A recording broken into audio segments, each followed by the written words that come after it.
বাংলার আকাশে একটানা দুর্যোগের সংকেতের জেরে বঙ্গোপসাগর থেকে প্রচুর জলীয় বাষ্প ঢুকছে রাজ্যে। বজ্রবিদ্যুৎ সহ একটানা ভারী পূর্বাভাস বাংলায়। ভাসবে কোন কোন জেলা, সতর্কবার্তা জারি করেছে আলিপুর আবহাওয়া অফিস। কতদিন চলবে একটানা দুর্যোগ, কোন কোন জেলাগুলিকে সতর্ক করলো আবহাওয়া দপ্তর, বিস্তারিত জানাবো এই ভিডিওতে। বিস্তারিত জানতে অবশ্যই ভিডিওটি সম্পূর্ণ দেখুন। আর গুরুত্বপূর্ণ আপডেটগুলো পেতে আমাদের ইউটিউব চ্যানেলটিকে সাবস্ক্রাইব করে পাশে থাকা বেল আইকনটিকে বাজিয়ে দেবেন, যাতে পরবর্তী ভিডিও সবার আগে আপনার কাছে পৌঁছায়।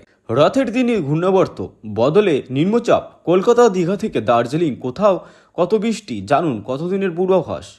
রথযাত্রার দিন থেকে ফের ভিজতে চলেছে পশ্চিমবঙ্গ, দক্ষিণ বাংলাদেশ ও সংলগ্ন উত্তর পূর্ব বঙ্গোপসাগর অবস্থান করা ঘূর্ণাবর্ত আগামী 24 ঘন্টার মধ্যে নিম্নচাপের পরিণত হওয়ার সম্ভাবনা রয়েছে।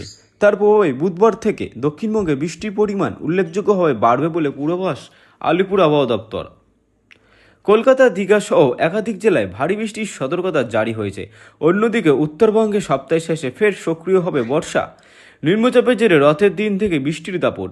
আবহাওয়া দপ্তরের পূর্বাভাস অনুযায়ী রথযাত্রার দিন 15 জুলাই আজ থেকেই দক্ষিণবঙ্গে বৃষ্টির পরিমাণ বাড়বে। কলকাতার জন্য হলুদ সতর্কতা জারি করা হয়েছে। উপকূলবর্তী সংলগ্ন কয়েকটি জেলায় ভারী থেকে অতি ভারী বৃষ্টির সম্ভাবনায় কমলা সতর্কতা রয়েছে। কলকাতা, হাওড়া, হুগলি, পূর্ব ও পশ্চিম মেদিনীপুর, দক্ষিণ 24 পরগনা এবং পূর্ব বর্ধমান সহ একাধিক জেলায় বজ্রবিদ্যুৎ সহ ভারী বৃষ্টি হতে পারে। দীঘা ও উপকূল এলাকায় ঝোড়ো হাওয়া এবং সমুদ্র উত্তাল থাকার আশঙ্কা রয়েছে। শনিবার পর্যন্ত চলবে ভারী বৃষ্টির সম্ভাবনা। দক্ষিণবঙ্গে শনিবার পর্যন্ত বিক্ষিপ্ত হবে ভারী বৃষ্টির সম্ভাবনা রয়েছে। মাঝে মধ্যে বজ্রবিদ্যুৎ সহ বৃষ্টি এবং দমকা হাওয়া বইতে পারে। নিম্নচাপের গতিপথের উপর নির্ভর করে বৃষ্টির তীব্রতা আরও বাড়তে পারে বলে জানিয়েছে আবহাওয়াবিদরা। মৎস্যজীবীদের জন্য কি সতর্কবার্তা? সমুদ্রের পরিস্থিতি প্রতিকূল হওয়ার সম্ভাবনা 15 জুলাই থেকে 18 জুলাই পর্যন্ত মৎস্যজীবীদের সমুদ্রে না যাওয়ার পরামর্শ দেওয়া হয়েছে। ইতিমধ্যে সতর্কবার্তা জারি করেছে আবহাওয়া দপ্তর। উত্তরবঙ্গে কবে বাড়বে বৃষ্টি? উত্তরবঙ্গে আপাতত হালকা থেকে মাঝারি বৃষ্টি চললেও শনিবার থেকে ফের বৃষ্টির তীব্রতা বাড়বে।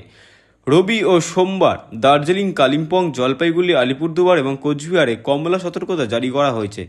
এই 5 জেলায় কোথায় কোথাও 7 থেকে 11 সেন্টিমিটার পর্যন্ত ভারী বৃষ্টিপাত হতে পারে। পাহাড়ি এলাকায় ভূমিধস এবং নিচু এলাকায় জল জমার আশঙ্কা উড়িয়ে দিচ্ছেন আবহাওয়াবিদরা। কোন জেলায় বজ্রপাতের আশঙ্কা? উত্তর দিনাজপুর, দক্ষিণ দিনাজপুর এবং মালদা জেলার ভারী বৃষ্টির পূর্বাভাস না থাকলেও বজ্রবিদ্যুৎ সহ বৃষ্টির সম্ভাবনা রয়েছে। তাই কৃষক, পথচালিত মানুষ এবং খোলা জায়গায় কর্মরতদের বিশেষ সতর্ক থাকার পরামর্শ দেওয়া হয়েছে।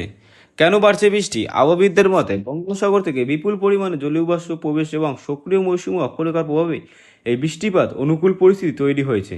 ঘূর্ণাবর্ত নিম্নচাপে পরিণত হলে বৃষ্টির বিস্তার এবং তীব্রতা আরও বাড়তে পারে।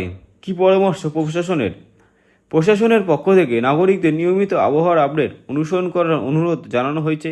বজ্রপাতের সময় খোলা মাঠ, নদী বা জলাশয়ে ধরে না থাকা, পাহাড়ি এলাকায় অপ্রয়োজনীয় যাতায়াত এড়িয়ে চলা এবং ভারী বৃষ্টির প্রয়োজন ছাড়া বাইরে না বেরোনোর পরামর্শ দেওয়া হয়েছে।